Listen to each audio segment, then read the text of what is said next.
बड़ी खबर आ रही है कि करनाल के बाई इलेक्शन में कांग्रेस ने बीजेपी के आगे सरेंडर कर दिया है।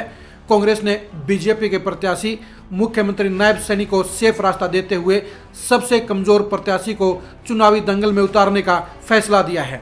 खरी न्यूज आपको सबसे पहले बता रहा है कि करनाल बाई इलेक्शन में कांग्रेस ने सबसे कमजोर चेहरे को चुनावी दंगल में उतारने का फैसला किया है। कांग्रेस की टिकट पूर्व विधायक भीमसेन मेहता को दी जा रही है। भीमसेन मेहता कांग्रेस के सभी टिकट के दावेदारों में सबसे कमजोर कहे जाएंगे, क्योंकि भीमसेन मेहता का कांग्रेस की पॉलिटिक्स से कोई कनेक्शन नहीं है। भीमसेन मेहता ने कभी भी करनाल में वर्किंग नहीं की है। करनाल में भीमसेन मेहता कोई जनाधार नहीं है।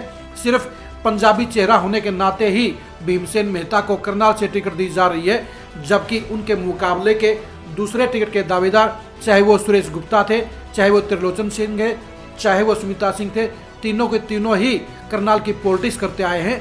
लेकिन भीमसेन मेहता के तौर पर कांग्रेस एक ऐसे खिलाड़ी को चुनावी दंगल में उतारने जा रही है जिसका करनाल की पॉलिटिक्स से कोई वास्ता नहीं रहा है। अब आप ही बताइए, जिस नेता का करनाल की पॉलिटिक्स से कोई कनेक्शन नहीं है, जिस नेता को करनाल की कॉलोनियों की जानकारी नहीं है, जिस नेता को करनाल के सामाजिक और धार्मिक संगठनों की पैठ के बारे में पता नहीं है, जो नेता करनाल के कांग्रेस के नेताओं और वर्करों के साथ कभी शहर की पॉलिटिक्स में एक्टिव नहीं रहा है, ऐसे में उस नेता को टिकट देकर क्या कांग्रेस बाई इलेक्शन को जीतना चाहती है या हारना चाहती है? जाहिर सी बात है कि सबसे कमजोर नेता को टिकट देकर कांग्रेस ने साफ तौर पर नायब सैनी को फायदा देने का काम किया है।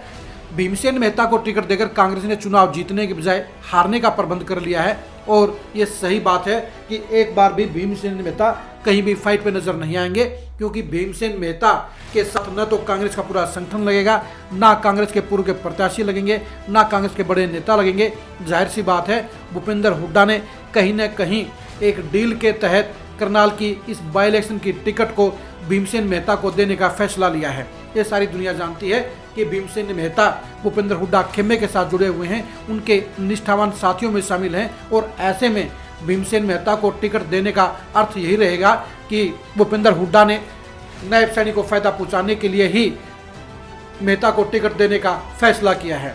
हम आपको ये भी बता दें कि भीमसेन मेहता का चुनावी कैरियर क्या रहा है। भीमसेन मेहता की कुंडली के बारे में आप जरा गौर से सुनिए।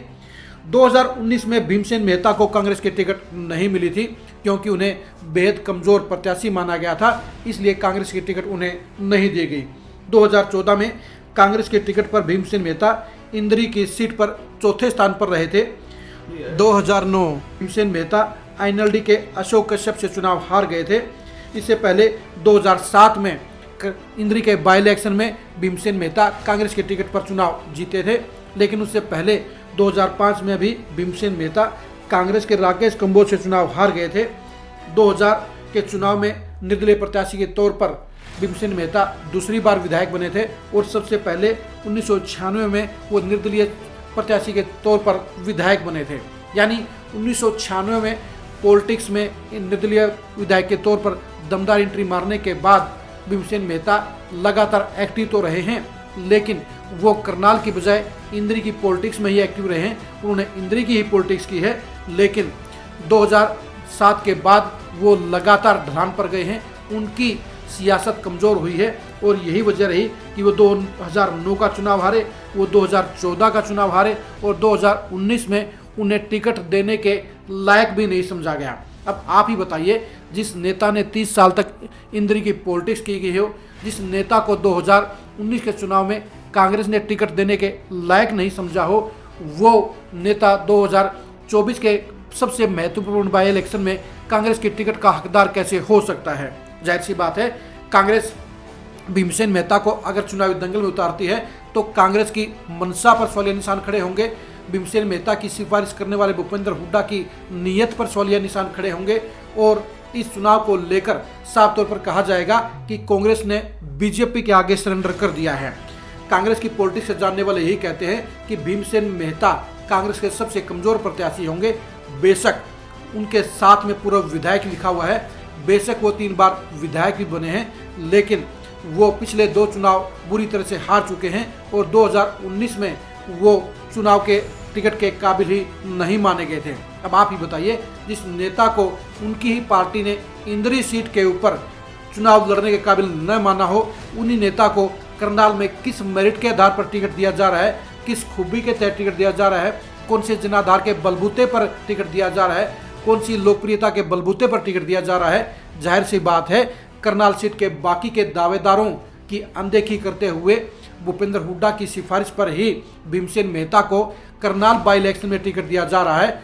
सबसे ज्यादा हक बनता था त्रिलोचन सिंह का, क्योंकि त्रिलोचन सिंह ने 2019 में उसमें कांग्रेस के टिकट पर मजबूती से चुनाव लड़ा था, जब बीजेपी के 75 पारे के नारे के बीच में कोई भी दूसरा नेता चुनाव लड़ने को तैयार नहीं था। सुमित्रा सिंह चुनाव से भाग खड़ी हुई थी और बाकी दूसरे प्रत्याशी भी चुनाव लड़ने के लिए बिल्कुल भी तैयार नहीं थे। इसलिए मेरिट के आधार पर और पार्टी के प्रति समर्पण के आधार पर त्रिलोचन सिंह को टिकट मिलना चाहिए था। अगर त्रिलोचन सिंह को टिकट नहीं मिलनी चाहिए थी तो उन आधार पर सुरेश गुप्ता को टिकट दी जा सकती थी। सुरेश गुप्ता हरियाणा कांग्रेस के कार्यकारी अध्यक्ष हैं, वो लगातार टिकट के लिए गुजारिश भी कर रहे थे। बनिया बिरादरी के होने के चलते उनके साथ में भी बनिया बिरादरी केजरीवाल मामले के बाद बड़ी संख्या में कांग्रेस के प्रत्याशी के तौर पर उन्हें वोट देने का काम कर सकती थी। तीसरे प्रत्याशी के तौर पर सुमित्रा सिंह भी कांग्रेस के पास विकल्प थी।